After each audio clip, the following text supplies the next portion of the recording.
चंद्रपूर महापालिका निवडणुकीच्या पार्श्वभूमीवर भाजपने मोठा डॅमेज कंट्रोल करत संघटनात्मक चित्र स्पष्ट केले आहे। चंद्रपूरची महापालिका निवडणूक आता सुधीर मुनगंटीवार यांच्या मार्गदर्शनाखाली लढवली जाणार आहे।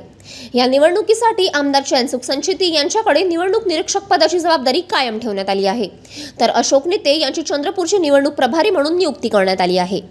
महत्त्वाचे म्हणजे अंतर्गत नाराजी आणि गच्छतीच्या चर्चांनंतर भाजप आमदार किशोर जोरगेवार यांची पुन्हा एकदा चंद्रपूरचे निवडणूक प्रमुख म्हणून नियुक्ती करण्यात आली आहे। यामुळे भाजपमधील मतभेदांवर पडदा टाकत एकसंघ लढतीचा संदेश देण्यात आला आहे।